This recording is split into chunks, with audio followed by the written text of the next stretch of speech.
अजितदादांनी 26 वेळा पुण्याची हद्दवाढ केली. कुठल्या ग्रामपंचायतीची परवानगी घेतली? आणि म्हणून हे बघा, कोल्हापूरची हद्दवाढ हा एक अत्यंत महत्वाचा विषय आहे. जवळपास 105 नगरपालिका महानगरपालिकेचे प्रस्ताव प्रलंबित आहेत. मी जबाबदारीनं सांगतो की माजी सन्माननीय मुख्यमंत्री, दोन्ही उपमुख्यमंत्री, सर्व प्रमुख पदाधिकारी, पालकमंत्री, आमदार यांचे आमचं सर्वांचं एकमत झालेलं आहे की आता जनगणना सुरू आहे आणि 2027 मार्चला ज्यावेळी जनगणना संपेल ते सुरुवातीचे एक 10 गावं आपण त्यामध्ये घेऊ. आणि 10 गावं कुठली घ्यायची आहेत? तर त्यांना सर्व सोयी सुविधा आम्ही देतोय. बघा, ज्या शहराची हद्दवाढ झाली तर जिल्ह्याचा देखील विकास होतो. आणि म्हणून आज जे गोविंदराज साहेब या ठिकाणी आले होते, खरं म्हणजे ते ज्येष्ठ सचिव आहेत, अशा पद्धतीनं वक्तव्य करणं त्यांना शोभत नाही आहे. यामुळं शहरातील जनतेमध्ये फार निराशेची भावना या ठिकाणी निर्माण झालेली आहे. पण मी आश्वासित करतो की कुठल्याही परिस्थितीमध्ये 2027 मार्चच्या जनगणनेनंतर कोल्हापूरची हद्दवाढ होणार म्हणजे होणार. त्यांच्या या वक्तव्यानंतर आता आपली भूमिका काय असणार आहे? बघा, मला कदाचित ते आले त्यावेळी दुसऱ्या विचारात असताना त्यांनी असं स्टेटमेंट केलंय काय का मला असं वाटतं. कारण ते स्वतः त्या बैठकीला होते आणि त्यांची भूमिका काय आहे त्याला मी महत्व कशाला देऊ? सरकार आम्ही आहोत, निर्णय आम्ही घेणार आहोत, निर्णयाचं इम्प्लिमेंटेशन त्यांनी करायचं आहे आणि त्यामुळे त्यांच्या वक्तव्याला मी जास्त फार महत्व देत नाही. आपल्या मुख्य नेत्यांच्याकडे हे पद आहे नगर विकास खातं, त्याच खात्याचे हे अधिकारी होते, पण मुख्य नेत्यांकडे काय याची नाही. बघा, आता काय होते, मी मगाशी जसं म्हटलं की ते आले होते कोल्हापूर शहराच्या इतर विकासांचा आढावा घेण्यासाठी आणि आले होते. त्यात मी काही दिवसापूर्वी मी स्वतः सन्माननीय मुख्यमंत्री महोदयांना सांगितलं होतं की कोल्हापूर शहरात अनेक प्रकल्प सुरू आहेत, काही निधीचा अभाव आहे, काही नव्यानं प्रकल्प सुरू केले पाहिजेत, यासाठी एक आढावा होणं गरजेचं आहे. आणि त्यामुळे माझ्या मागणीनुसार मुख्यमंत्री आणि उपमुख्यमंत्र्यांनी त्यांना या ठिकाणी पाठवलं होतं. त्याचा आढावा घेण्यासाठी ते आले होते. कदाचित हे आढावा घेत घेत घेत अचानक विचारलेल्या प्रश्नामुळे त्यांनी असं उत्तर दिलं असावं असं मला वाटतं. याबरोबरच विरोधी पक्षनेते जे आहेत नगरसेवक, त्यांनी एक पत्र दिलंय की शहराच्या आजूबाजूच्या गावातील गावांना विशेष दर्जा देऊन हद्दवाढ रोखायची आहे का, असा एक प्रश्न विचारला. नाही, बघा, हा जो प्राधिकरणाचा विषय आहे हा मी या हद्दवाढीसाठी किती प्रयत्न करतोय आपल्या सर्वांना माहित आहे. 2014ला ज्यावेळी युतीची सत्ता ज्यावेळी पहिल्यांदा आली शिवसेना भारतीय जनता पक्षाची, त्यावेळेला सन्माननीय मुख्यमंत्री देवेंद्र फडणवीस मुख्यमंत्री असताना मी आयटी पार्कसाठी देखील, खंडपीठासाठी देखील आणि या हद्दवाढीसाठी देखील अनेक वेळा आंदोलनं विधानसभेच्या पायऱ्यांवर केलेली आहेत. आणि या शहराची हद्दवाढ व्हावी यासाठी मी आमरण उपोषण पत्करलं. मला आत बोलवलं गेलं. शिवसेनेचे गटनेते एकनाथ शिंदे साहेब त्यावेळी होते. मला आत बोलून सन्माननीय मुख्यमंत्र्यांनी सांगितले की हद्दवाढ या ठिकाणी आम्ही करतोय, पण इतर लोकांचा विरोध जो होता तो विरोध जास्त व्हायला नको या दृष्टीने सगळ्यांना समजून सांगावं यासाठी 42 गावांचं प्राधिकरण केलं होतं. त्यामध्ये असं होतं की एक लक्षात घ्या, माझं या ठिकाणी आपल्या माध्यमातून सर्वच राज्यकर्त्यांना आव्हान आहे, कुणी यामध्ये राजकारण करू नका. तुम्ही अशा पद्धतीनं राजकारण करत असाल तर कोल्हापूर जिल्ह्याचा विकास होणार नाही. शक्तीपीठाला देखील अशाच पद्धतीने तुम्ही विरोध करता. खरं म्हणजे शक्तीपीठ देखील किती महत्वाचा प्रोजेक्ट आपल्या दृष्टीने आहे.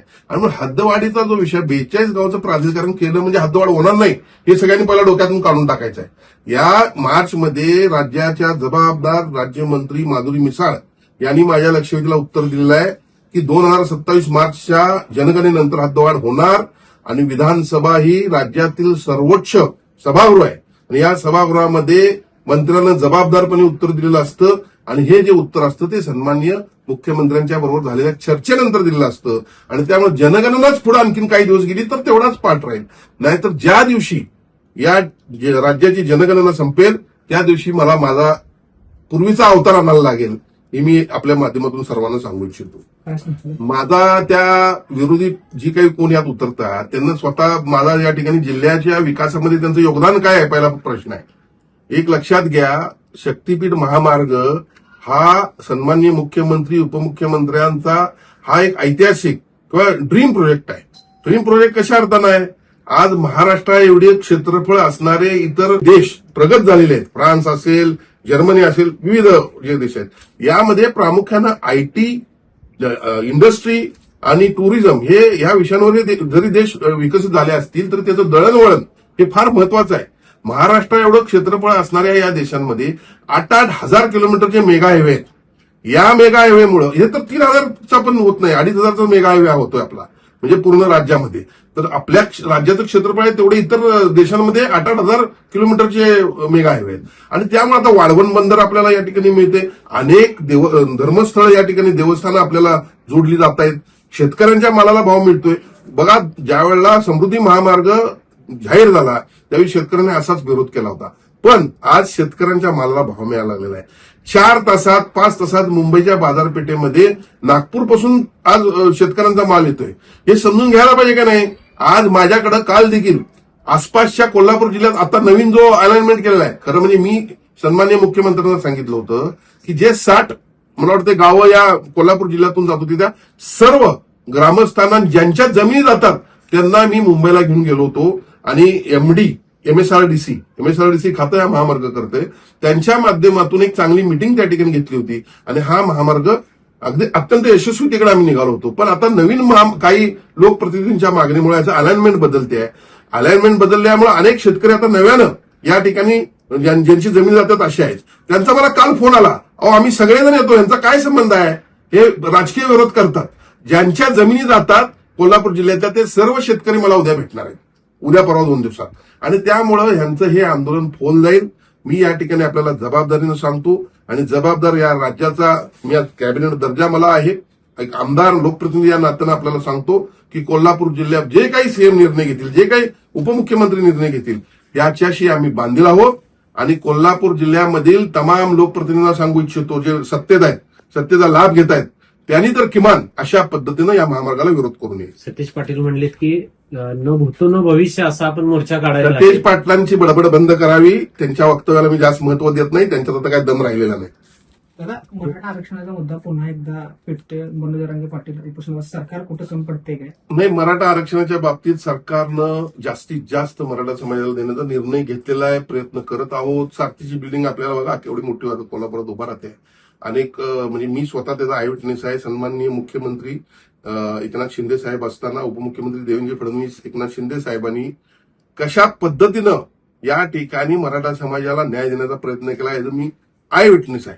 आणि त्यामुळं अनेक वेळा अनेक माध्यमातून, नव्या माध्यमातून महाराष्ट्र मराठ्यांचा आहे आणि त्यामुळे अनेक विविध उपजाती आहेत, त्यांना देखील कुठलं नुकसान होता कामा नये. अशा पद्धतीनं सरकार प्रयत्न करत आहे. निश्चितपणे मराठा समाजाला योग्य न्याय सरकार देईल. गोकुळ इलेक्शन सध्या वातावरण तापलेलं आहे, यात महायुतीतच जोरदार रस्सीखेच चालू आहे, याच्यात शिवसेनेची काय भूमिका असणार? एक लक्षात घ्या, आता राज्याचे मुख्यमंत्री हे महायुतीचे प्रमुख आहेत.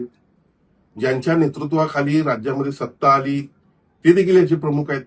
आणि त्यामुळं वरिष्ठांचा हा काही निर्णय असेल, मी सगळ्या बैठकांना आहे, उपमुख्यमंत्र्यांच्याकडे बैठक झाली, मुख्यमंत्र्यांच्याकडे बैठक झाली आणि यामध्ये मुख्यमंत्री किंवा उपमुख्यमंत्र्यांचा एकच होरा होता की महायुती म्हणून लढणार आहात का तुम्ही, मग त्यामध्ये एखादी सीट इकडे तिकडे होऊ शकते आणि म्हणून ही सीट, ही निवडणूक गोकुळची महायुती म्हणून आम्ही लढत आहोत.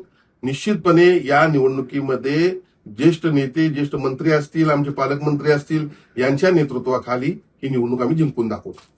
हलाल सर्टिफिकेटचा चांगलाच वाद पेटलाय सध्या गोकुळ.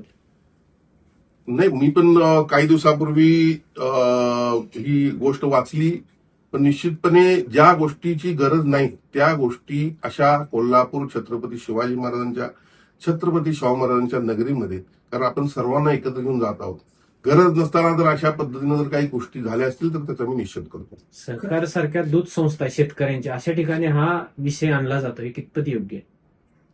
नाही, बघा आता ह्या बाबतीमध्ये माझा परिपूर्ण अभ्यास नाही आहे, पण लव जिहाद, लँड जिहाद, वोट जिहाद, फूड जिहाद या प्रत्येक गोष्टीमध्ये मी सातत्यानं जे कोणी अशा पद्धतीचं वागत असतील त्यांच्या विरोधात आहे. आणि जरी या गोकुळमध्ये अशा पद्धतीचं चुकीचं जर काय होत असेल तर ते निश्चितपणे आम्ही थांबू. कोल्हापूर जिल्ह्यातील सुझुकीची एकमेव डीलरशिप म्हणजे मोहिते सुझुकी. 16 वर्षांच्या प्रदीर्घ अनुभवासोबत तुम्हाला इथे मिळेल सेल्स, सर्व्हिसेस आणि स्पेअर्स एकाच छताखाली.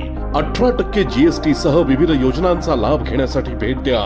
मोहिते सुझुकी, काळा नाका, कोल्हापूर. मोहिते सुझुकी, उद्यमनगर, कोल्हापूर आणि मोहिते सुझुकी, सानेगुरुजी, कोल्हापूर.